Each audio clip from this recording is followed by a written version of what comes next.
Hello and welcome. This is Benevolent History here, and I'm here to give you basically a small little tactics series. This is just me against the AI, and I just wanted to show you a common tactic. I'm sure most of you know of it, and some of you don't, so I might as well show this. Now this is a tactic called the phalanx charge, so to speak. It's basically when you charge at your opponent, and at the last second you press the F key to get you guys into a phalanx. What makes this tactic more effective is if you place your guys like this, you know, like so that there's no gaps in between them. So the way you do this, the way you create no gaps, for example, is if you look at your keyboard, you just press the plus key, the key with the plus and the equal sign symbol, and if you press that a few times, it thins out the rank of your men. So you can see there, my men are thinning out a bit. I'll thin them out a bit more, and also after that you could group your men so you can position them anyhow you want. So what I'm gonna do is just rush my Roman AI opponent here, who's commanding 4 units of urban cohorts. So what you want to do is, let me see. What you want to do is select all your phalanx units, click a move order, run order at the back of your opponent's infantry like so, and you have to have a pretty good micromanagement in order to do this in the heat of battle.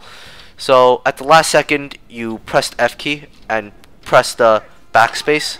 That way your phalanx will form one huge continuous line and fight in one huge continuous line like so.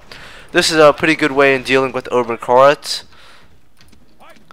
And one of the things you could do is, if you're up against urban cohorts like this, you could go up against a flank, and one of the best ways actually to kill a lot of enemy troops at once is to put your guys in phalanx formation and quickly run your phalanx, actually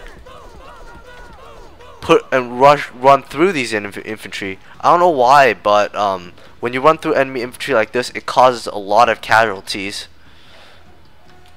kills a lot of men. Like, see there, it just steamroll all those urbans. When you're using this tactic, you don't tell your guys to attack individually. That'll just screw up your one continuous phalanx line, because you can see that the urban cohorts are not able to pass through these sarissas. Also, by using this tactic, you could essentially bypass the enemy's pillar, so that when you rush your opponent will be forced to commence melee. They won't be able to do pillar on your guys. So you can see a few urbans being slaughtered.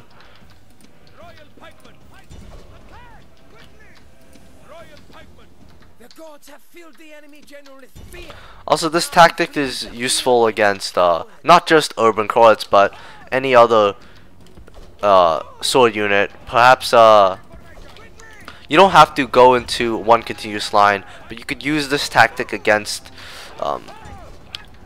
cataphract using opponent, against an opponent who's sending in cavalry very quickly at you. So if you have an opponent that's sending in cavalry really quickly, the best way to put your guys in phalanx formation the fastest is to hit the F key and then backspace right afterwards.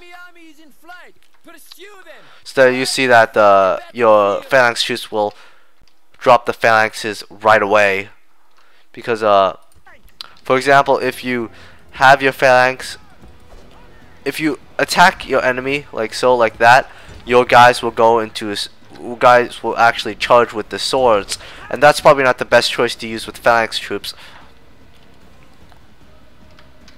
So, it's best to put your guys in phalanx first and then attack your opponent.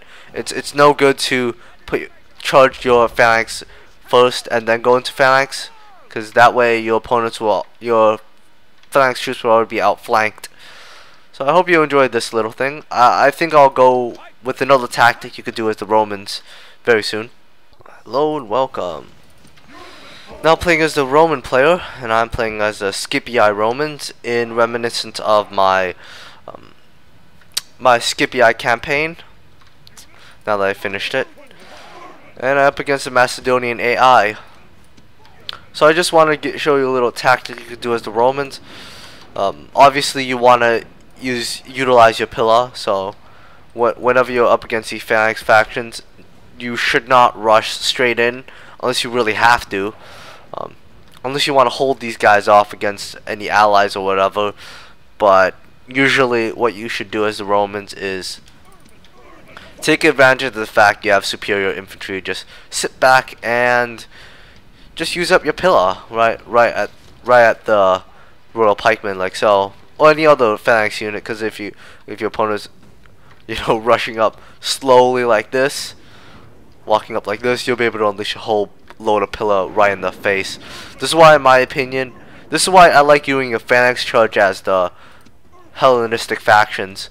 So one of the things you could actually do as the Romans is to select all your urbans and run your urbans through your enemy troops, like so, and then stop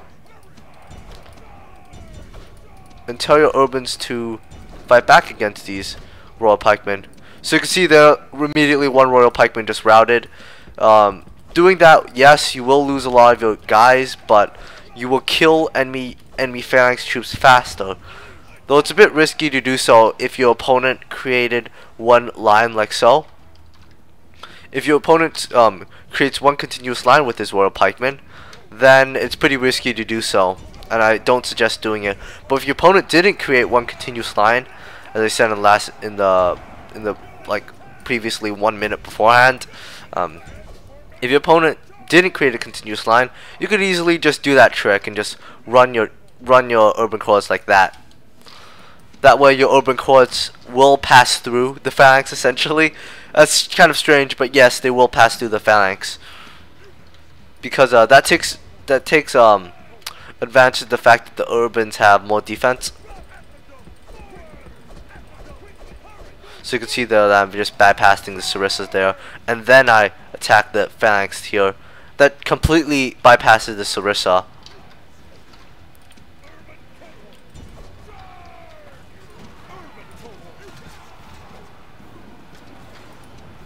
Though some people